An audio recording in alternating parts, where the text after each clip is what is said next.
वंदे मातरम साथियों, मैं सचिन गुप्ता वीओवी न्यूज़ से। आज हम आए आश्रम में नारायणाई रोड पर कनौंदे गांव के पास में, और यहाँ पर एक योगा आश्रम के रूप में चलाया जा रहा है, जहाँ पर काफ़ी शिक्षाएं दी जा रही हैं।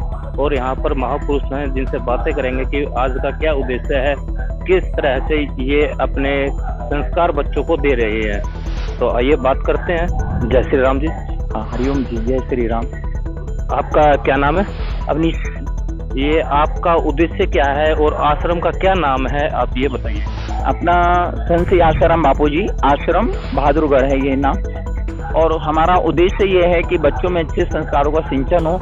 आज जो बच्चे पाश्चात्य संस्कृति को अपना रहे वो ना अपनाकर भारतीय संस्कृति को अपनाएं, ऐसा हमारे पूज्य संत आसाराम बापूजी का उद्देश्य है। इसलिए विद्यार्थियों के लिए गर्मियों में विद्यार्थियों के लिए शिविर लगाई जाती है। जगह जगह पूरे भारत भर में क्या पूरे विश्व में ये शिविरों का आयोजन किया जाता है। बच्चे हंसते खेलते 5-5 3-3 दिन का जो शिविर लगता है उन्हें पता ही नहीं लगता, और वो कहते हैं कि कब ये शिविर आगे जल्दी से लगे और 7-7 दिन का शिविर लगे। तो ऐसा शिविर फिर अहमदाबाद में छुट्टियों में भी वहाँ पे दिवाली शिविर लगाया जाता है, जिसमें बच्चे आते हैं और बहुत आनंदित होके जाते हैं और फिर अगले साल का वो इंतजार करते हैं।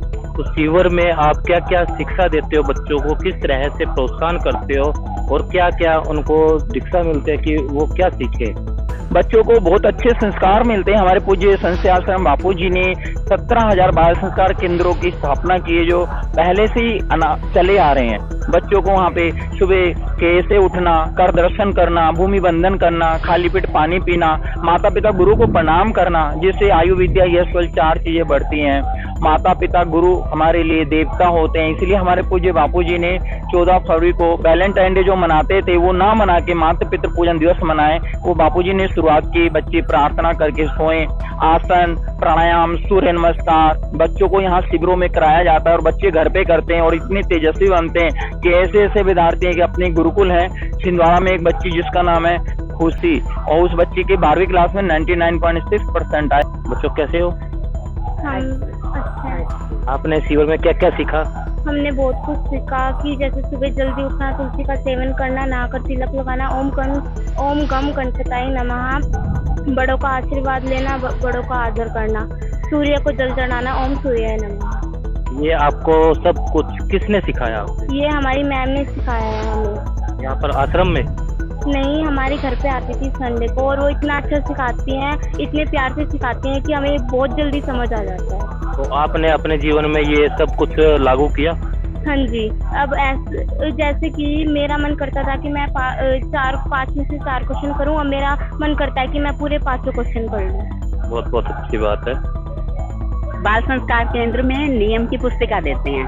बच्चे महीने के पूरे दिन में सुबह उठकर उन्होंने अपना नियम, जैसे इन्होंने अपने नियम लिखे हुए हैं, नियम लिए हैं जो वो मेरा कौन सी डेट को कौन सा नियम हो गया, कौन सा नहीं हुआ, अपना हिसाब रखते हैं। और पूरे मंथ के एंड में जिस बच्चे का नियम पूरी तरह से अच्छा हुआ उसे पुरस्कृत करके और उसका उत्साह बढ़ाया जाता है। और सच में ये 2 बच्चियां नहीं, बहुत से बच्चे ऐसे हैं जिन्होंने बाल संस्कार केंद्र में आकर के अपने जीवन को महान बनाया है।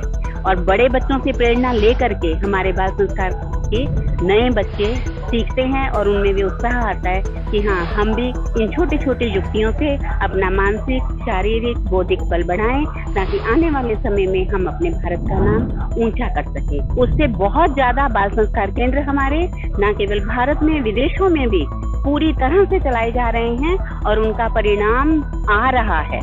और उनका परिणाम ही है जिससे गुरुदेव ने अपने संकल्प में हम सबके लिए आह्वान किया है कि आने वाले समय में भारत विश्व गुरु कहलाएगा ही कहलाएगा। बहुत बहुत अच्छी बात है कि भारत विश्व गुरु कहलाए।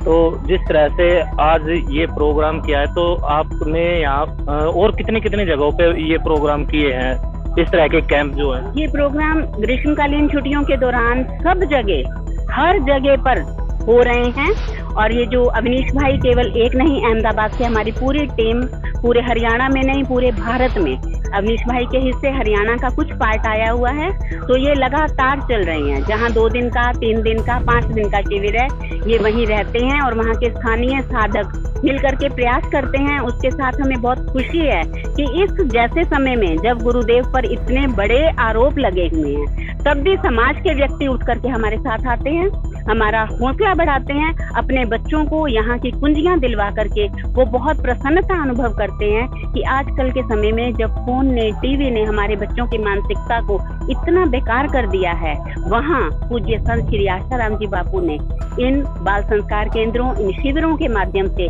बच्चों के मानसिक बौद्धिक बल को किस तरह से संभाला है, उसके लिए सभी उनके लिए नतमस्तक हुए।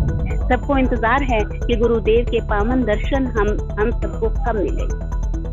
तो आप जो यहाँ की जनता है, जो बच्चे हैं, उनको क्या संदेश देना चाहोगे? वो किस तरह से अपनी योग शिक्षा पूरी करे और अपने जो अपना संस्कार हैं अपने हिंदुस्तान के सनातन धर्म के, वो किस तरह से लागू करे अपने साथ? हम बाल संस्कार केंद्रों में बच्चों को यही बताते हैं कि देखो, पढ़ाई करना हमारा उद्देश्य है जीवन यापन के लिए, लेकिन वास्तविक हमारे जीवन का उद्देश्य क्या है, हमें वो समझना होगा। जिन माँ बाप ने हमें जन्म दिया वो भगवान से भी बढ़कर हैं। उन माँ बाप के आज्ञा का पालन करना, उन माँ बाप के सपनों को, उन माँ बाप की इच्छाओं को पूरा करना हम सभी का नैतिक कर्तव्य है। और वो हम तभी पूरा कर पाएंगे जब हम स्वयं से, अपने मन से स्वस्थ होंगे, बुद्धि से स्वस्थ होंगे और शारीरिक रूप से स्वस्थ होंगे। यह स्वस्थता हमें बाल संस्कार केंद्र में जो योगिक क्रियाएं, प्राणायाम, आसन, बहुत सी कहानियों के माध्यम से, खेलों के माध्यम से, मनोरंजक रूप से हमें सिखाया जाता है, उससे इन बच्चों का बहुत उत्साह बढ़ता है। और खाली एक बच्चा नहीं, जो बच्चा बाल संस्कार केंद्र में आ गया वो बच्चा अपनी पूरी कक्षा स्कूल में जा करके उनके लिए भी एक आदर्श हो जाता है। इनकी दादी, इनकी घर की दोनों मदर्स इनकी यहाँ साथ आई हुई हैं सिर्फ इसीलिए कि उनको लगता है हमारा बाल संस्कार केंद्र कहीं बंद ना हो जाए, क्योंकि बीच में कुछ समय ऐसा आया, बीच में हम नहीं जा पाए, तो उनको अब बहुत ही बुरा लगता है कि नहीं, ये प्रणाली तो बंद होनी ही नहीं चाहिए। और इसमें वो हमें इतना सहयोग दे रहे हैं, अपने पास पड़ोस के इतने बच्चों को लेकर के आते हैं कि नहीं, हमारे घर हो रहा है तो और बच्चों को भी लाभ मिले। अपने आश्रम में किस किस तरह के योग कराए गए हैं? मेरा नाम प्रीति है, मैं रोहतक से बहादुरगढ़ शिविर में आई हूँ, जिसमें हमने बच्चों को योगासन वगैरह कराए, सूक्ष्म क्रियाएं सिखाएं। हम उनको, बच्चों को बोलते हैं ना तुम 1 घंटे का योगासन करो, वो नहीं कर पाते, नहीं करते। मैंने आज इनको ऐसे सूक्ष्म व्यायाम सिखाए कि तुम अपने बेड पे बैठे बैठे भी कर सकते हो। तुम्हारी जो पढ़ते पढ़ते ये तुम्हारी पीछे सर्वाइकल दर्द हो जाती है, मैंने इस तरह इनको प्रयोग बताए जिससे ये सब हमारा ठीक हो जाता है। और बच्चों ने भी संकल्प लिया, खाली हम नहीं करेंगे, घर में जाके अपनी दादी को, दादाजी को, अपने पिताजी को, सबको बताएंगे, तो बच्चों को भी बहुत। तो क्या जो आप योगा बता रहे हो, इस तरह के योगा हमें भी दिखाओगे आपके, ताकि हमारे जो जनता है वो देख सके और उनका भी कुछ फायदा हो सके? बिल्कुल दिखाएंगे। जब बच्चे पढ़ते हैं अक्सर बोलते हैं कि मम्मा हमारी ये चीज दर्द हो रही है, इस तरह पीछे दर्द हो रही है। उनकी माताजी भी रसोई में खाना बनाते बनाते बोलती है, नहीं बेटा मेरा ये चीज दर्द है, तो उसके लिए एक सूक्ष्म व्यायाम है, ये इस 1 2 3 4 5 ऐसे ही उल्टी साइड करना है। 1 2 3 4 5। बच्चों के पढ़ते पढ़ते हाथों में दर्द हो जाता है, उसके लिए सूक्ष्म व्यायाम।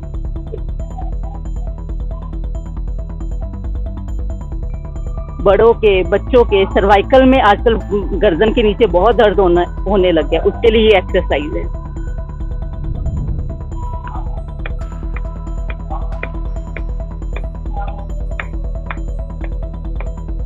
जहाँ घड़ी बांधते हैं वहां पर करें।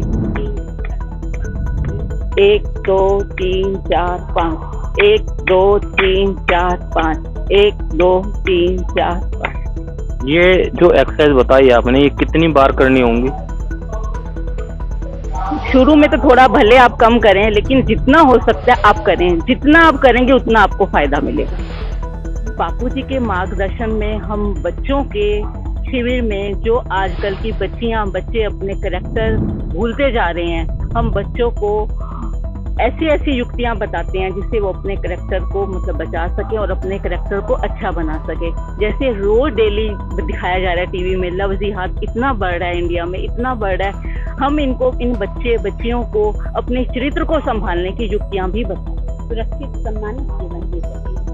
बहुत बहुत अच्छी बात है कि भाई आप बच्चियों को इतनी अच्छी शिक्षा दे रहे हैं कि जो उनका जीवन सुरक्षित रहे। हम भी यही चाहेंगे आप सभी से कि आप भी सुरक्षित रहें, सतर्क रहें। धन्यवाद।